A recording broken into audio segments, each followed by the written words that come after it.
Hello, everyone, and thank you for joining me. My name is Harry Urban. I'm the publisher of Woodworking Network. I'd like to thank, first of all, before I get started, I'd like to thank TAITRA and the Taiwan Woodworking Machinery Manufacturers Association for the opportunity to present here. And I've been to the Taiwan Woodworking Show a couple of times in the past, and I look forward to the days ahead when we can meet again in person. But we're doing a virtual event, and I'll do my best to give you guys a little bit of insight on the North American woodworking market. The title of my presentation is Challenges and Opportunities for the North American Woodworking Industry. First, a little bit more about Woodworking Network. We have two print publications.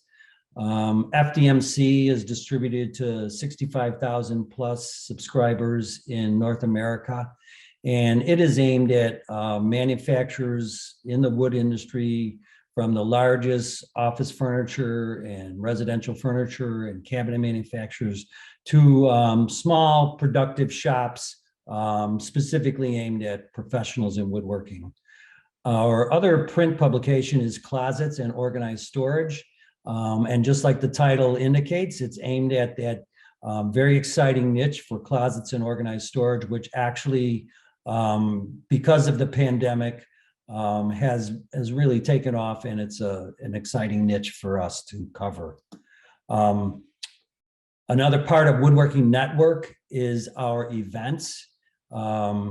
Not too unlike the Taiwan Woodworking Show. Unfortunately, we have had to postpone a lot of our events in the last couple of years. But these events, will remain strong and going forward. We have the WMS show, which will be held in 2023 in Toronto. The Closets Conference and Expo is an event that's going to take place in late April in San Diego, and it's going to be co-located with WoodPro Expo California. WoodPro Expo is a show aimed at the cabinet shops across the country, the small woodworking shops across the country, and there's another version of WoodPro Expo that'll be held in Lancaster, Pennsylvania. Another event we do is called the Executive Briefing Conference, and this is a C-level event aimed at owners and top executives in the industry, and that'll be in September in Colorado Springs. And then finally, the Salon Industriel de Bois Ouvre, better known as SIBO, is a great woodworking show, and it's going to be held in Drummondville, Quebec, and it is aimed at the very dynamic woodworking industry in Quebec, Canada.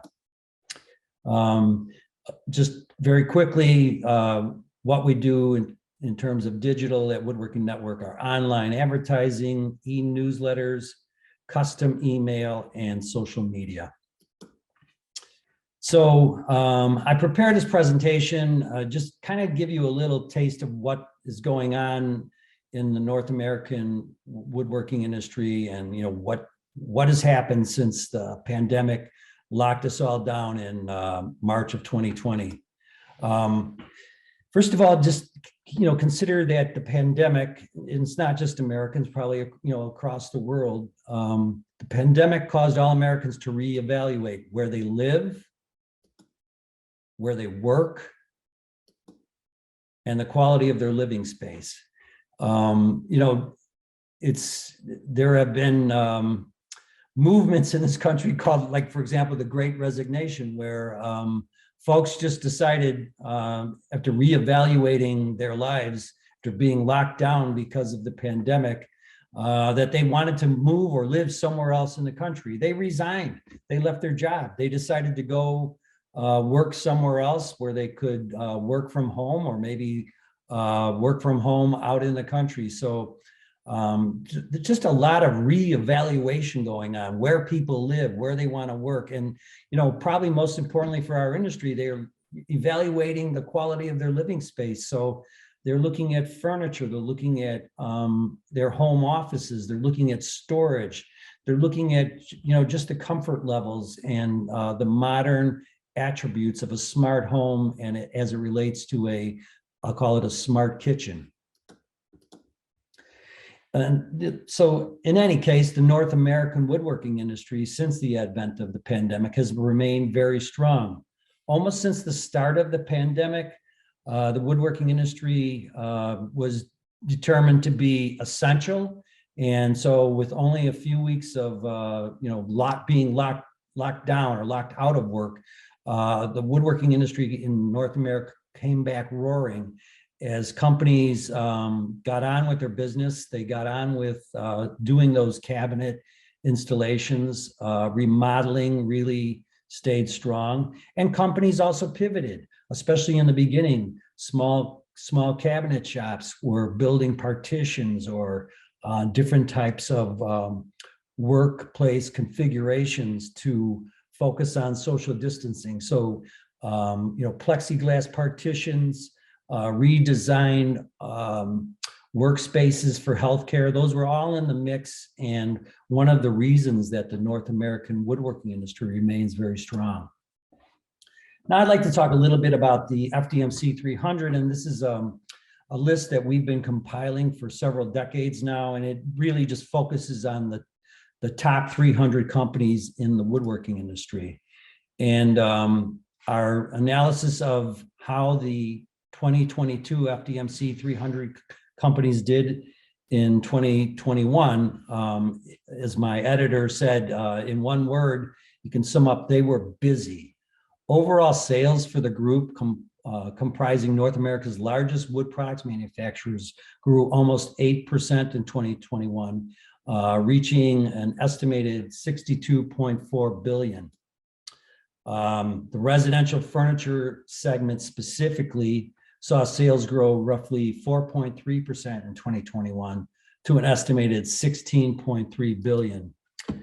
And then housing and remodeling surged during the pandemic. Cabinetry and closet firms fared well in 2021, growing an estimated 10.5% compared to the previous year and accounting for $12.1 billion in revenue overall. So, in sum, the industry has been very strong, and the outlook for 2022 remains very strong. But needless to say, we have some issues. And probably the one that is tied with labor is our supply chain issues. So last year we went out to our audience and asked them a lot of questions about the supply chain and how it's affecting them. And here's a few of the results. I'm going to just show you some of these, and they're probably pretty self-explanatory, not a surprise, but again, these are statistics from our audience at Woodworking Network. We asked them how much disruption in the supply chain for your business have you experienced in the last 6 months? And look at that very first purple quadrant there. 25% have experienced massive disruption that has dramatically affected their sourcing, supplies, and ability to conduct business. 62% said that they've experienced moderate disruption and that it's made securing some supplies extremely difficult or expensive, though not impossible. And only 11% said that they've had minor disruption. Another 2% said no disruption at all. Then we asked them, what forms has the supply chain disruption taken for you, and check all that apply. So the biggest sort of shock or the disruption that has affected our audience is the sudden increases in prices, second only to, or just slightly ahead of, longer than expected delays in shipments.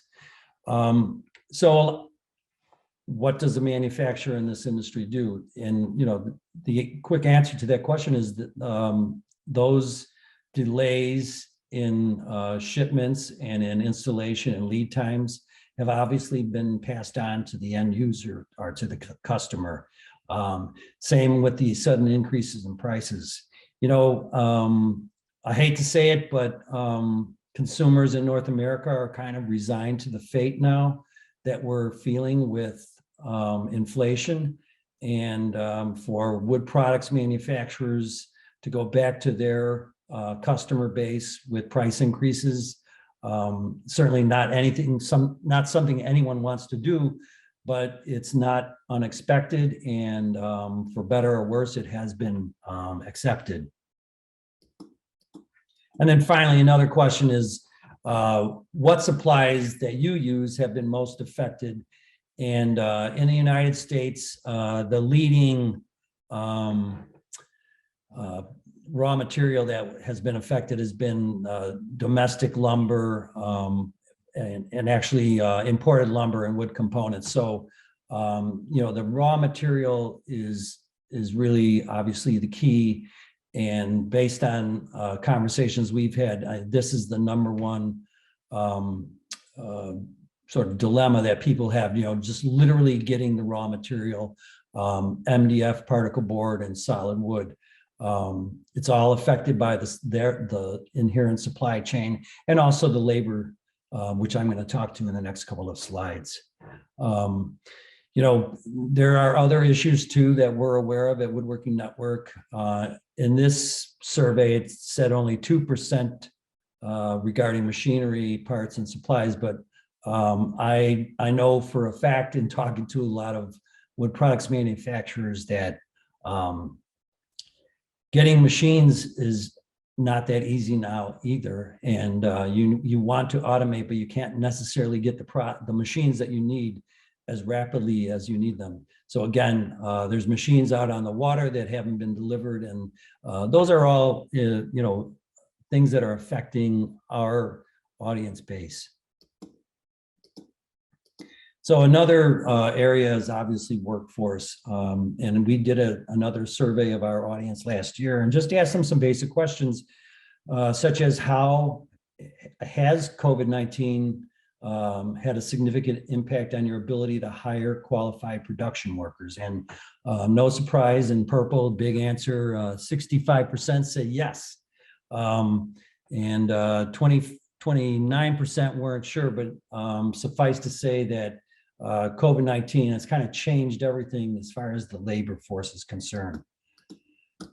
Another area that we asked, how challenging is it to hire qualified workers for your manufacturing? And 73% said very, and 18 or 16%, I'm sorry, said somewhat. So you put that together, 90% now consider this to be, you know, really the biggest challenge is the workforce issue, and how to hire, train, and retain quality workers for your operations. So those are the issues, and you would think maybe that our industry is back on its heels, but that's really not the case at all.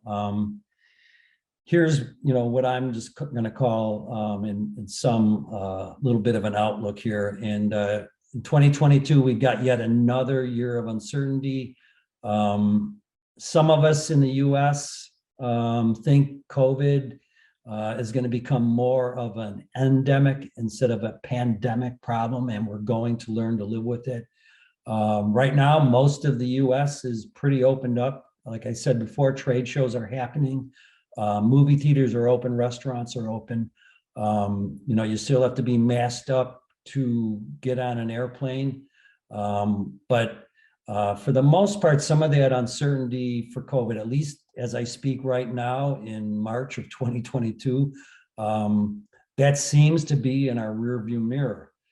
But we have now, unfortunately, we have a war in Europe that is really just created tremendous uncertainty for the entire globe. And, you know, the big question is, how are we going to deal with this uncertainty? And at the moment, it seems like people are in our industry are going forward. Some of the major firms are going through with acquisitions and mergers, and the supply chain and labor issues notwithstanding, there is a positive momentum going forward for 2022. And I'm only going to mention this, again, it's sort of a plug for Woodworking Network, but take a look at, these are headlines I've just pulled from the last couple of days from our magazine. very strong woodworking company, cabinet company in Pennsylvania, Woodmo, just launched a multi-million-dollar 18-month expansion program. And it represents one of their largest strategic financial investments in their storied history. Metri, which is the largest FDMC 300 company in Canada, just announced that it's acquiring a company, L&L Wood Products, another millwork manufacturer. So again, no one's really closing the shop or acting with hesitance, especially among the large companies. And then I'm just going to remind everyone again to stay attuned to what's going on with the FDMC 300 by going to woodworkingnetwork.com, and you'll be able to track the different trends that are affecting these very large companies. So in summation, I would like to say that the future remains bright, of course, with that overhanging uncertainty that's going on in Europe right now, unfortunately. And still, we don't really know for sure if we can put COVID in the rearview mirror. Nevertheless, the future remains bright for the North American woodworking industry. Automation will improve labor issues. We're always talking about the largest companies deploying robotics and, Industry 4.0, data-driven manufacturing processes, but it's even small shops. Small shops are deploying small robots that work side by side with production workers to handle more meticulous and mundane jobs, and then allowing the other human production workers to do more productive work and program that robot to continue to assist in the overall output from that production plant. We know that the supply chain will remain tight and everybody needs to adjust. What we're seeing in the United States, beyond the large companies investing in more manufacturing in their own plants, what I'll call reshoring, we do see companies also just spending more time than they ever have in the past looking for raw materials and the supplies that they need to go forward. And just one last note, the demand for higher quality products, better interiors, the type of furniture and cabinets that the millennial generation are gobbling up, that really just kind of accelerated because of the pandemic. And we expect that those demands for the high quality, smart furniture and cabinets and homes in general, that will continue, that will persist. And looking for light at the end of the tunnel, I think that's one of the positives brought on by the pandemic, is a greater appreciation for the places where we live and work. So with that, I'd like to just say thank you for joining me. And if you have any questions at all about this presentation, if you'd like a copy of it, or any reference thoughts that you have related to Woodworking Network, please don't hesitate to contact me. And I'd really like to talk to you about that. So I'm going to end my presentation now. Again, thank you all for joining me. And thanks again to TAITRA and the Taiwan Woodworking Machinery Manufacturers Association. I hope you have a great virtual event, and I look forward to a face-to-face event with you folks again in the future. So long, everybody.